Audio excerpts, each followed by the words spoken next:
Hai teman-teman, apa kabar? Semoga teman-teman dalam keadaan baik ya. Nah, pokok pembelajaran kita hari ini adalah mengenai brand. Membangun brand itu bukan hanya untuk perusahaan yang sudah besar dan ternama saja loh. Startup, perusahaan kecil, bahkan personal diri kita juga perlu kita branding. Nah, pertama-tama kita bahas definisi brand dulu ya teman-teman.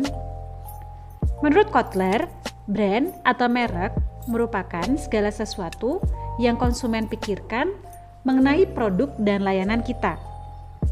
Brand atau merek itu lebih dari sekedar nama dan simbol. Mereka adalah elemen kunci dalam hubungan perusahaan dengan konsumen. Dapat kita katakan bahwa brand atau merek itu sangat berkaitan erat dengan persepsi ya teman-teman. Produk suatu perusahaan itu memang dibuat di pabrik, tetapi merek itu diciptakan di dalam pikiran konsumennya. Di sini ada istilah yang namanya brand touchpoint. Touchpoint merupakan setiap saat ketika pelanggan melakukan kontak dengan brand satu perusahaan. Persepsi konsumen terbentuk karena bersentuhan dengan hal-hal seperti yang ada di gambar ini ya.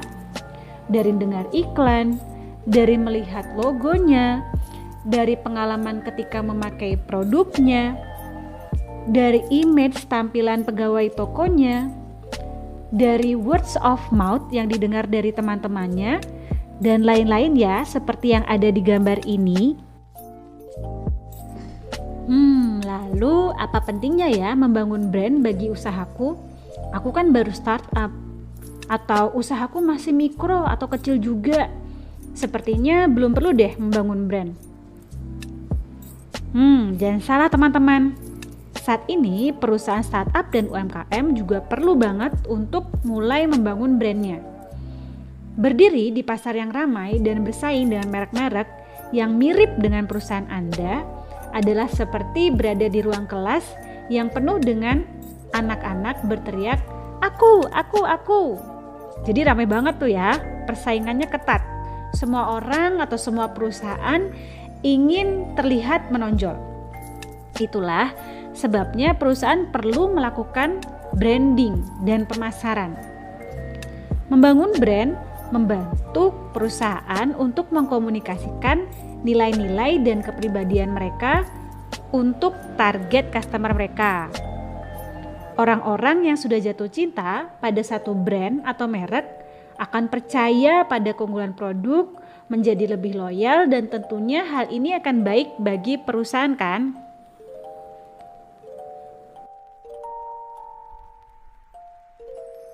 Ini merupakan 3 fungsi utama brand.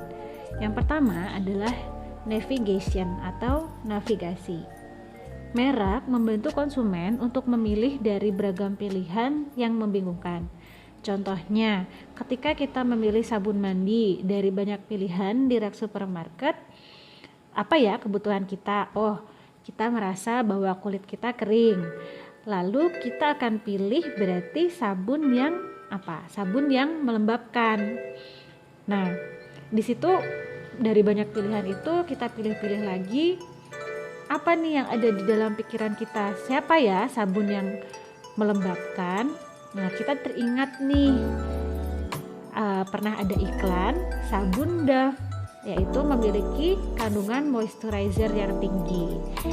Jadi gitu ya, branding itu membuat konsumen jadi lebih mudah ketika dia ingin memilih produknya.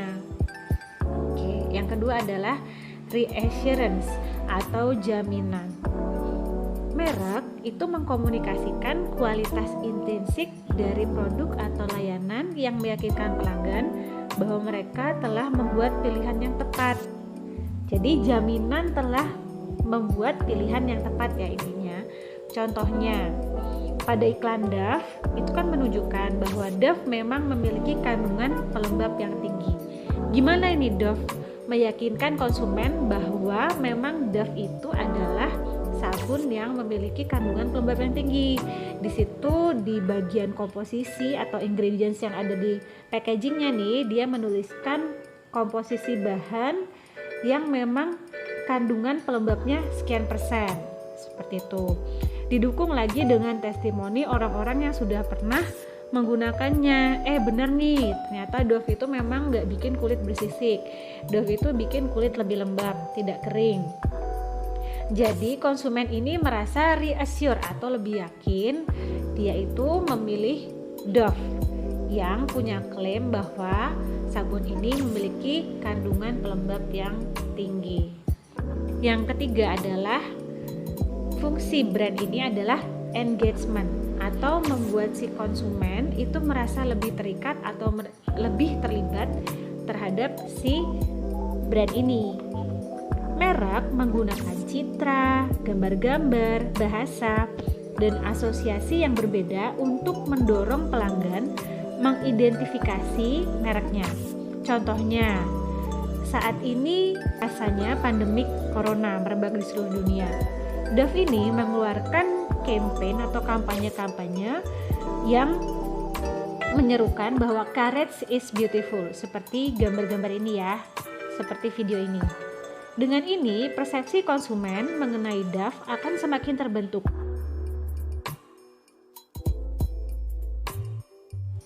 Dari cuplikan video tersebut, kita bisa mengatakan bahwa Dove ini memiliki identitas brand yang kuat ya teman-teman.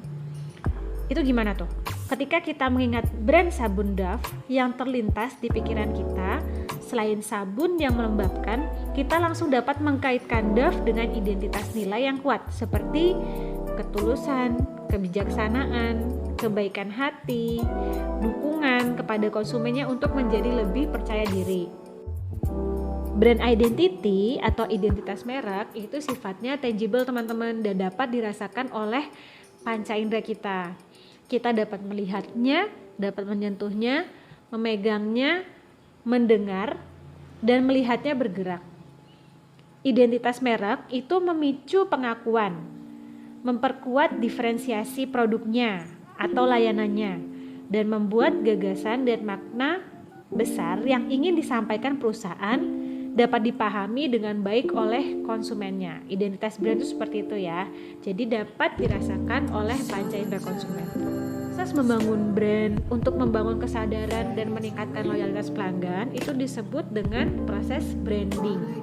Branding ini adalah tentang memanfaatkan setiap kesempatan untuk mengungkapkan kenapa sih orang harus memilih satu merek dibandingkan merek lainnya. Seperti yang sudah kita bahas sebelumnya, perusahaan melakukan branding untuk memenangkan persaingan, untuk lebih menonjol dibandingkan kompetitornya, dan juga untuk menjadi pedoman bagi karyawan dalam melayani konsumen. Pesan yang disampaikan oleh perusahaan dalam kegiatan branding itu disebut dengan brand message atau pesan merek.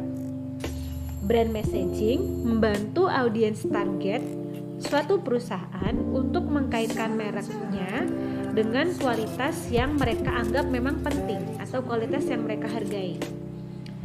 Pesan merek akan tumbuh dan semakin lekat di ingatan konsumen kalau konsumen melihatnya dan mendengarnya secara berulang-ulang. Jadi pesannya itu repetitif. Lalu bagaimana ya cara perusahaan itu membuat brand message yang efektif? Nah, ini terdiri dari 4 tips nih. Yang pertama adalah be specific atau lebih spesifik.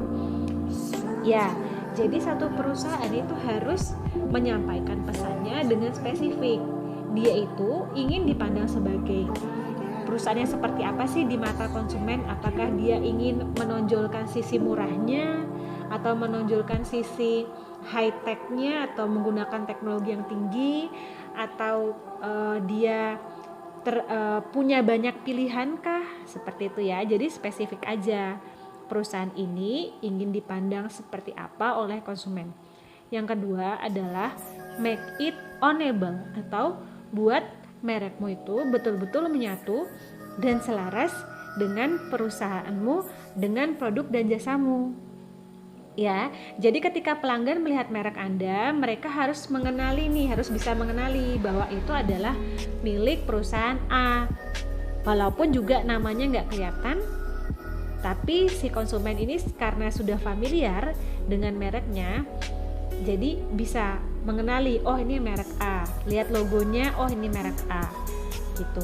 Lihat bentuk produknya, oh ini brand A, seperti itu. Yang ketiga adalah keep it short atau buat pesan. Merekmu itu adalah singkat aja. Ya, jadi di pasar yang ramai seperti hari ini, perusahaan punya hanya beberapa detik nih untuk menyampaikan pesannya, untuk menarik perhatian pelanggannya. Jadi ungkapan singkat atau kata yang kuat itu memungkinkan konsumen tidak hanya memahami pesan Anda dengan cepat, tapi juga untuk mengingatnya. Jadi buat pesan-pesan merekmu ini singkat-singkat aja. Yang keempat adalah be honest atau jujur, ya. Misalnya kalau ada perusahaan maskapai penerbangan nih bertarif rendah, tapi pesan mereknya dia menggunakan kata-kata mewah dalam pesannya.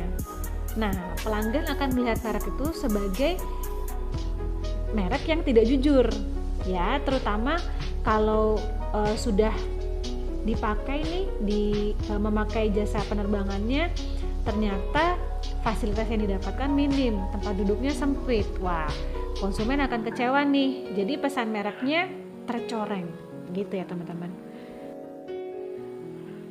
Lalu tagline dan brand messaging itu sama nggak sih?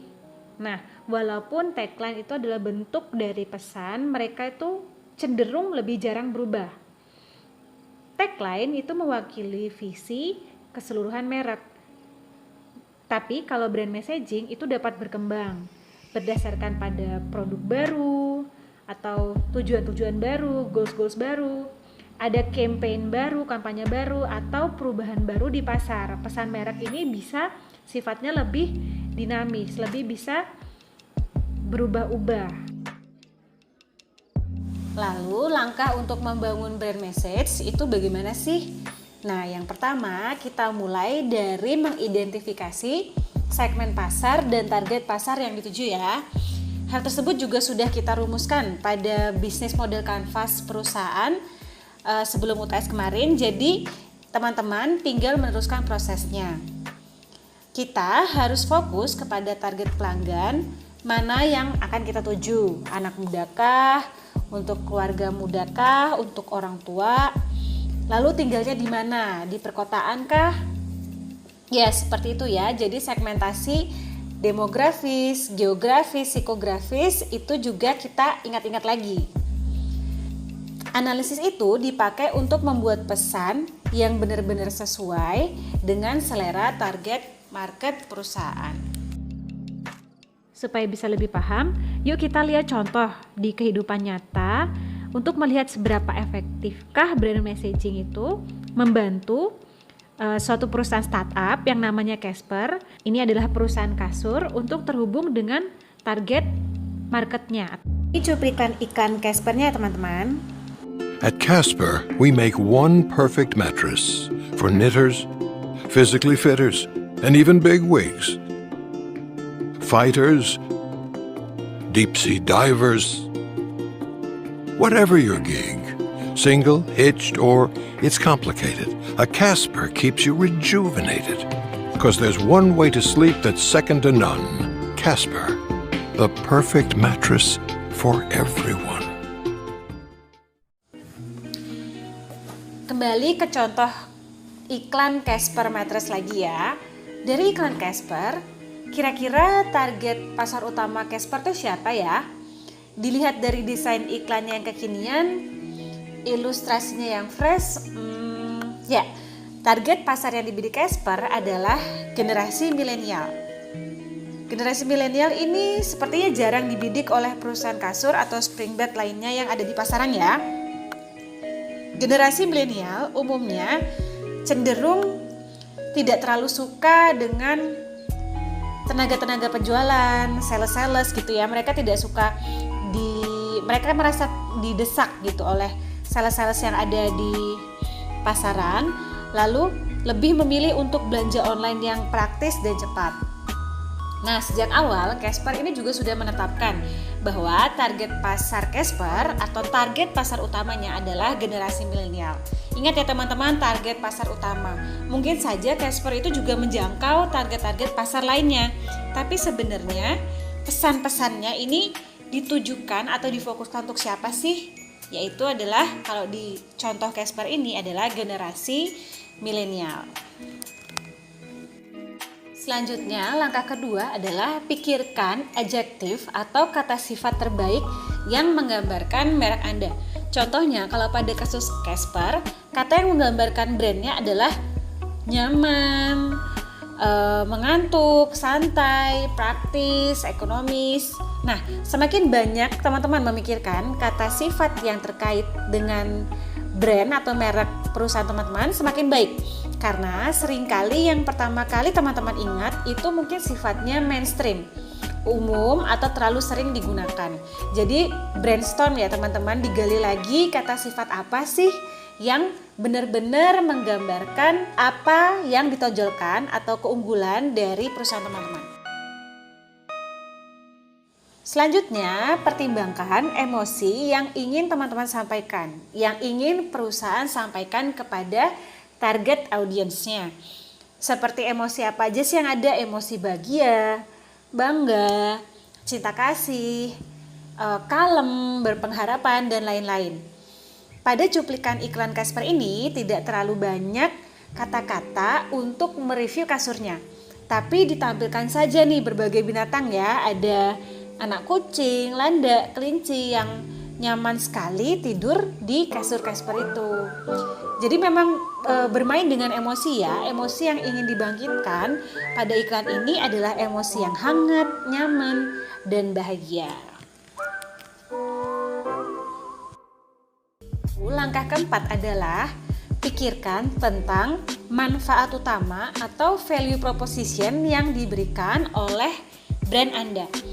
Manfaat ini harus menjadi hal yang memang benar-benar dibanggakan oleh merek perusahaan ini dan menjadi pembeda yang terbesar di antara pesaingnya. Contohnya dalam branding kasur Casper ini adalah sebagai berikut ini. Honey, We ordered twins for each of the kids, a dog bed for Ziggy, and a king. the king has arrived. You ever seen your dad cry? Setup was super easy.